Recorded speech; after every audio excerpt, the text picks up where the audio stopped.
నమస్తే, welcome to magazine story. సంపద సృష్టించడం ఎలాగో తనకు తెలుసని చంద్రబాబు పదే పదే అంటూ ఉంటారు.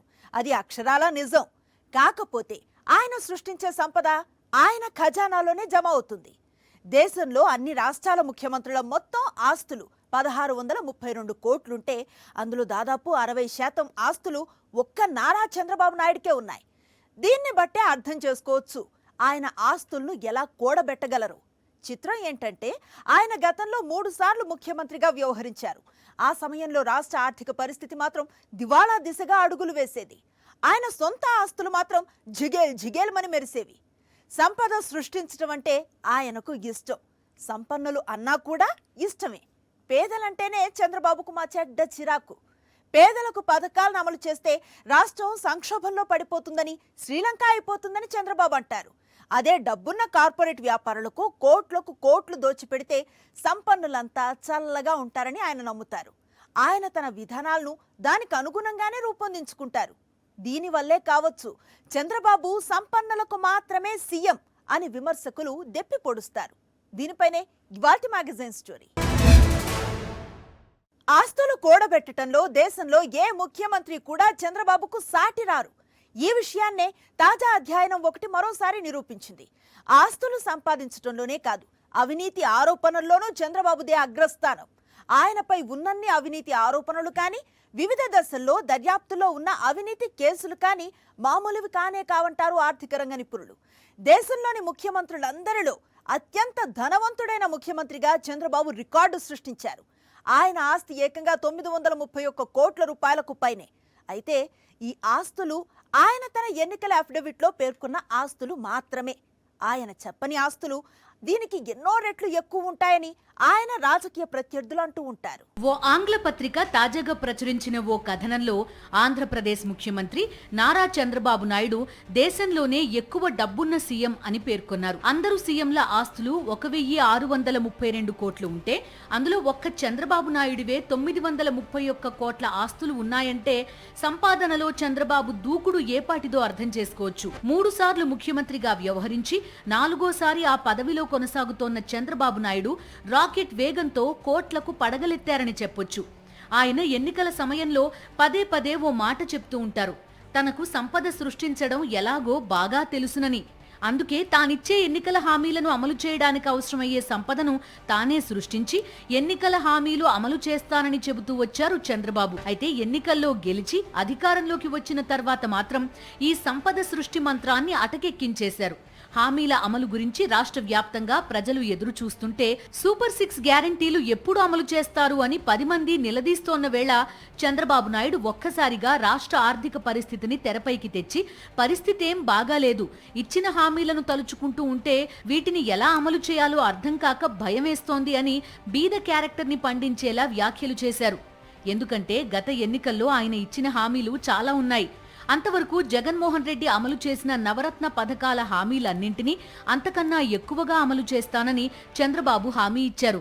జగన్మోహన్ రెడ్డి అమలు చేసిన సంక్షేమ పథకాలనే పేర్లు మార్చి తన పథకాలుగా చెప్పుకున్నారు తప్పితే వాటిని అమలు చేయలేదు. ప్రతి మహిళకు నెల నెల బ్యాంకు ఖాతాలో 1500 రూపాయలు జమ చేస్తానన్నారు.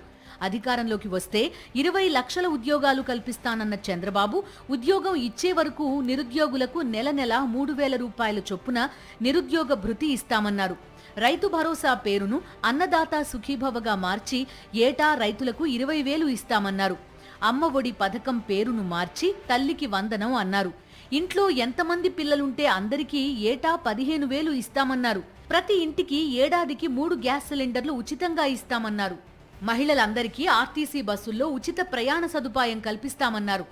ఎన్నికల్లో ఇలా చేతికి ఎముక లేకుండా వాగ్దానాలు చేసేసిన చంద్రబాబు అధికారంలోకి వచ్చాక ఒక్కటంటే ఒక్క హామీని కూడా పకడ్బందీగా అమలు చేయలేదు. అధికారంలోకి వచ్చిన కొద్ది నెలల్లోనే అసెంబ్లీ సాక్షిగా సూపర్ 6 హామీలను చూస్తుంటే భయం వేస్తోందన్నారు. ఆర్థిక పరిస్థితి ఏమీ బాగాలేదన్నారు. ఎన్నికల హామీల గురించి బహిరంగ సభల్లో జనం అడిగితే సంపద సృష్టించే మార్గాలు తెలిస్తే వచ్చినా చెవులో చెప్పండని కామెడీ చేశారు తప్ప హామీల అమలు ఎప్పటి నుంచో చెప్పలేదు. పింఛన్లు పెంచుతామన్న చంద్రబాబు 4 లక్షలకు పైగా పింఛన్దారులను లబ్ధిదారుల జాబితా నుండి తొలగించారు. ఇప్పుడు రాష్ట్ర వ్యాప్తంగా దివ్యాంగులు పింఛన్ల తొలగింపుకు నిరసనగా ఆందోళనలు చేస్తున్నారు. మహిళలకు నెల నెలా ఇస్తానన్న 1500 రూపాయలు ఇవ్వకుండా ఎగ్గొట్టారు. తల్లికి వందనం హామీని మొదటి ఏడాది ఎగ్గొట్టి రెండో ఏడాది నామమాత్రంగా కొందరికే ఇచ్చారు. నిరుద్యోగ భృతి గురించి ఇంతవరకు నోరు కూడా మెదపలేదు. అధికారంలోకి వచ్చి ఏడాదిన్నర కావస్తున్నా దాని అమలు ఎప్పుడో చూచాయిగా కూడా చెప్పడం లేదు. ఇస్తానన్న ఉద్యోగాలు ఇవ్వలేదు, నిరుద్యోగ భృతి ఇవ్వలేదు. అన్నదాత సుఖీభవ మొదటి ఏడాది ఎగ్గొట్టారు. రెండో ఏడాదిలోనూ ఇస్తానన్న 20,000 ఇవ్వకుండా టోకరా ఇచ్చారు. రాష్ట్ర ఆర్థిక పరిస్థితి ఏమాత్రం బాగా లేదని చంద్రబాబు సన్నాయి నొక్కులు నొక్కుతున్నారు. ఎన్నికల ప్రచారంలో మాత్రం రాష్ట్ర ఆర్థిక పరిస్థితి గురించి తనకు అవగాహన ఉందని, తాను ఇచ్చే ప్రతి హామీని అమలు చేయడానికి అవసరమైన నిధుల కోసం సంపద సృష్టించడం ఎలాగో కూడా తనకు తెలుసునని చంద్రబాబు చెప్పుకొచ్చారు. అధికారంలోకి వచ్చాక మాత్రం డబ్బులకి బాగా కటకటగా ఉందంటూ బీదారుపులు అరుస్తున్నారు. అయితే చంద్రబాబును మొదటి నుంచి గమనిస్తోన్న విశ్లేషకులు ఏమంటున్నారంటే, చంద్రబాబు నాయుడు ఎప్పుడూ పేదల పథకాలకు వ్యతిరేకమే అంటున్నారు వారు. జగన్మోహన్ రెడ్డి ముఖ్యమంత్రిగా ఉండగా పేదలకు సంక్షేమ పథకాలు అమలు చేస్తోంటే ఆ పథకాలన్నీ అలాగే కొనసాగిస్తే ఆంధ్రప్రదేశ్ శ్రీలంక అయిపోతుందని భయపెట్టారు. వెనుజులా కూడా అయిపోతుందన్నారు.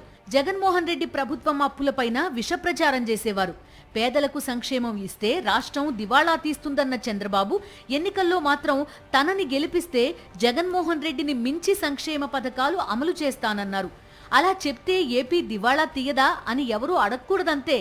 ఎందుకంటే తాను ఎలాగూ పథకాలు అమలు చేసే ప్రసక్తి ఉండదని చంద్రబాబుకు తెలుసు కాబట్టే నోటికొచ్చిన హామీలిచ్చేసి ఓటర్లకు గేలం వేశారనుకోవాలి. పేదలకు జగన్మోహన్ రెడ్డి హయాంలో డీబీటీ కింద వివిధ పథకాల సొమ్మును నేరుగా జమ చేస్తే పేదలను సోమరిపోతులను చేసేస్తున్నారని చంద్రబాబు పదే పదే వెక్కిరించేవారు.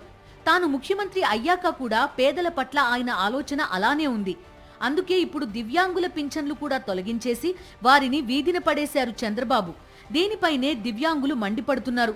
ఇలా మోసం చేయడమే చంద్రబాబు బ్రాండా అని వారు నిలదీస్తున్నారు. చిత్రం ఏంటంటే, చంద్రబాబు నాయుడు ముఖ్యమంత్రిగా ఉన్న సమయంలో రాష్ట్ర ఆర్థిక పరిస్థితి దిగజారుతూ ఉంటుంది. ఆదాయాలు పడిపోతాయి, పెట్టుబడులు తగ్గిపోతాయి, సంక్షేమ పథకాలు అమలు చేయరు, అప్పులు ఏటా పెరుగుతూ ఉంటాయి, కేంద్రం నుంచి వచ్చే నిధులు దారిమళ్లుతూ ఉంటాయి. రాష్ట్ర ఖజానా ఇలా దివాళా తీస్తోన్న సమయంలో ఆయన సొంత ఆస్తులు మాత్రం వాయు వేగంతో పెరుగుతూ ఉంటాయి. అది ఎలాగా అని ఎవరూ అడగకూడదు. ఎందుకంటే సంపద సృష్టి మంత్రం అనేది చాలా రహస్యమైనది. అది చంద్రబాబు నాయుడికి మాత్రమే తెలిసిన గారడీ విద్య. ఆయన ఇంతకు ముందు 4 సార్లు సీఎంగా చేశారు. ప్రతిసారి ఆయన గద్దె దిగే నాటికి ప్రభుత్వ ఖజానా ఖాళీగా ఉండేది. 100 కోట్ల రూపాయల అప్పులు తర్వాతి ప్రభుత్వానికి భారమైన కానుకగా ఇచ్చిపోయేవారు చంద్రబాబు. ఈ అప్పులు చాలవన్నట్టు తమ హయాంలో చెల్లించాల్సిన రకరకాల పథకాల బిల్లుల బకాయిలను కూడా తన తర్వాత అధికారంలోకి రాబోయే వారి మెడలో గుదిబండలా వేసి వెళ్లేవారు. ఆదాయాలు ఏటా తగ్గుతూ వచ్చేవి. ఆయన సొంత సంపద మాత్రం మంత్రం వేసినట్టు పెరుగుతూ వచ్చేది. ఈ సీక్రెట్ తెలియకనే దేశంలోని మిగతా ముఖ్యమంత్రులంతా సంపదలో వెనకబడిపోయారు. చంద్రబాబు మాత్రం తారాజువ్వలా దూసుకుపోతున్నారు. చంద్రబాబు సీఎంగా ఉంటే ఆయన ఇంటి దుకాణం అయిన హెరిటేజ్ కంపెనీ లాభాల్లో పరుగులు పెడుతుంది. ఆయన ప్రతిపక్షంలో ఉంటే హెరిటేజ్ సూర్మంటూ ఉంటుంది. చూస్తూ ఉండగానే హెరిటేజ్ కంపెనీ ఆర్థికంగా ఎదిగిపోవటం వెనుక చంద్రబాబు నాయుడు స్కెచ్లు చాలా ఉన్నాయంటారు ఆయన ప్రత్యర్థులు. ప్రభుత్వ డైరీని నష్టాల్లోకి నెట్టి హెరిటేజ్ను లాభాల్లోకి తెచ్చారన్న విమర్శలు ఉన్నాయి. ఇవే కాదు, ఆయన సంపద సృష్టి మంత్రం వెనుక చాలా అవినీతి ఆరోపణలు ఉన్నాయి. చంద్రబాబు నాయుడి ఆస్తులు 931 కోట్లని తాజా నివేదిక చాటి చెప్పింది. ఇందులో 82% ఆస్తులు ఒక్క హెరిటేజ్ కంపెనీ ద్వారా సమకూరినవే. నిజానికి హెరిటేజ్ కంపెనీని స్టార్ట్ చేసింది సినీ నటుడు మోహన్ బాబు. ఆయనతో భాగస్వామిగా చేరిన చంద్రబాబు ఆ తర్వాత దాన్ని హైజాక్ చేశారని మోహన్ బాబే గతంలో ఆరోపించారు. ఎన్టీఆర్ని గద్దెదించి ముఖ్యమంత్రి అయిన చంద్రబాబు అప్పుడే హెరిటేజ్ కంపెనీ సారథ్య బాధ్యతలు తన సతీమణి భువనేశ్వరికి అప్పగించారు. ఈ 931 క్రోర్స్లో 764 క్రోర్స్ హెరిటేజ్ కంపెనీలో భువనేశ్వరికి ఉన్నటువంటి వాటా వల్లనే చంద్రబాబు నాయుడు కుటుంబం మొత్తానికి ఈ హెరిటేజ్ కంపెనీలో మోర్ దెన్ 41%, 41.3% వారి వాటా ఉంది. భువనేశ్వరికే 764 క్రోర్స్ విలువైన వాటా ఉంది. సో ఇది ఈ 764 crores అంటే చంద్రబాబు నాయుడు కుటుంబం మొత్తం ఆస్తుల్లో 82% హెరిటేజ్ కంపెనీలో భువనేశ్వరికి ఉన్న వాటా నుంచే వస్తుంది. చంద్రబాబు నాయుడు ముఖ్యమంత్రిగా ఉన్న సమయంలో ప్రభుత్వ హయాంలోని ఏపీ డైరీ సంస్థ లాభాల్లోనే ఉండేది.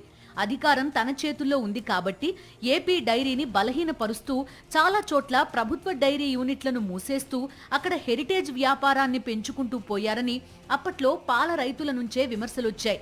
ఎలాగైతేనేం కేవలం 30 ఏళ్ల వ్యవధిలోనే హెరిటేజ్ మార్కెట్ క్యాపిటలైజేషన్ విలువను ఎన్నో వందల రెట్లు పెంచుకోగలిగారు చంద్రబాబు నాయుడు. ఈ హెరిటేజ్ కంపెనీ 1992లో చంద్రబాబు నాయుడు ప్రారంభించారు కుటుంబం. 94లో ఆ కంపెనీని భువనేశ్వరికి అప్పచెప్పారు. సో భువనేశ్వరి అప్పటి నుంచి ప్రధాన వాటాదారుడిగా ఈ హెరిటేజ్ కంపెనీలో ఉన్నారు. దీనికి చంద్రబాబు నాయుడు ఆస్తులు ఇంతగా పెరగటానికి కారణం హెరిటేజ్ కంపెనీ షేర్ విలువలో భారీగా పెరుగుదల కావడమే. 1995లో heritage company total market capitalisation కేవలం 25 crores మాత్రమే. ఇది జూన్ 2024లో పీక్ స్థాయికి చేరి 6,755 crore 6,755 కోట్లకు చేరింది. సంపద సృష్టి అంటే అదే కాబోలు అంటున్నారు నిపుణులు. 1999లోనూ చంద్రబాబు ముఖ్యమంత్రి అయ్యారు. ఆ తర్వాత రాష్ట్ర విభజన అనంతరం 2014లో విభజిత ఏపీకి ముఖ్యమంత్రి అయ్యారు. తాజాగా గత ఏడాది ఎన్నికల్లో గెలిచి 4వ సారి ముఖ్యమంత్రి అయ్యారు. సంపద సృష్టి అనేది మ్యాజిక్ కాదు. అబ్రకదబ్రా అనేస్తే సంపద పుట్టదు, ఇంకేదో మంత్రం జపించాలి. అది చంద్రబాబు నాయుడికి మాత్రమే తెలుసు అంటారు విశ్లేషకులు. తాజా నివేదికలో చూపించిన 931 కోట్ల రూపాయల ఆస్తులు కూడా చంద్రబాబు నాయుడు ఎన్నికల అఫిడవిట్లో పేర్కొన్న లెక్కలే. అందులో చూపించకుండా చంద్రబాబు నాయుడు తన బినామీల పేరిట కూడబెట్టిన ఆస్తులు లక్షల కోట్లే ఉంటాయని రాజకీయ ప్రత్యర్థులు ఆరోపిస్తున్నారు. ఎందుకంటే చంద్రబాబు నాయుడు ఆస్తుల్లోనే దేశంలో నంబర్ 1 కాదు, అవినీతి కేసుల్లో తీవ్ర అభియోగాలను ఎదుర్కోవడంలోనూ చంద్రబాబు నంబర్ 1. గతంలోనే ఐఎంజీ భూముల కుంభకోణం, ఏలేరు స్కామ్లో చంద్రబాబుపై ఆరోపణలున్నాయి. ఆ తర్వాత కాలం గడిచే కొద్దీ ఆయనపై ఆరోపణలు పెరుగుతూ వచ్చాయి. 2014-2019 మధ్య కాలంలో అయితే రాజధాని ముసుగులో లక్షల కోట్ల రూపాయల భూ కుంభకోణానికి తెరతీశారని ఆరోపణలున్నాయి. దీనిపై కేసు కూడా ఉంది. స్కిల్ డెవలప్మెంట్ స్కామ్లో 100 కోట్ల రూపాయల నిధులు షెల్ కంపెనీల ద్వారా చంద్రబాబు నాయుడి పార్టీ ఖాతాలోనే సొమ్ము జమైందని కేంద్ర దర్యాప్తు సంస్థ ఎన్ఫోర్స్మెంట్ డైరెక్టరేట్ వెల్లడించింది. ఇక చంద్రబాబు నాయుడి తనయుడు లోకేష్ ఫైబర్ నెట్ స్కామ్లో సూత్రధారి అన్న ఆరోపణలు వచ్చాయి. ఇలా చెప్పుకుంటూ పోతే చంద్రబాబు నాయుడి 15 ఏళ్ల ముఖ్యమంత్రి కెరీర్లో లెక్కకు మించిన అవినీతి కేసుల్లో ఆరోపణలు ఎదుర్కొంటున్నారు. కొన్ని కేసుల్లో దర్యాప్తు ఇంకా పూర్తి కాలేదు. ఆయన నిందితుడిగానే ఉన్నారు. ఇవి కాక 25కి పైగా అవినీతి కేసుల్లో తనపై విచారణ జరగకుండా చంద్రబాబు నాయుడు స్టేలు తెచ్చుకుని అడ్డుకున్నారు. ఆ కేసుల్లో విచారణ తిరిగి ప్రారంభమైతే ఆయనపై మోపిన అభియోగాలు నిరూపించడానికి అవసరమైన సాక్ష్యాధారాలు ఉన్నాయని న్యాయరంగ నిపుణులు అంటున్నారు. ఆయనపై ఉన్న అవినీతి కేసుల్లో దర్యాప్తులు పూర్తయితే ఆయన ఖచ్చితంగా దోషిగా నిర్ధారణ అవుతారని వైఎస్ఆర్ కాంగ్రెస్ పార్టీ అంటోంది. 4వ సారి ముఖ్యమంత్రి అయిన తర్వాత కూడా చంద్రబాబు నాయుడు చాప కింద నీరులా తన అవినీతిని కొనసాగిస్తున్నారని వారంటున్నారు.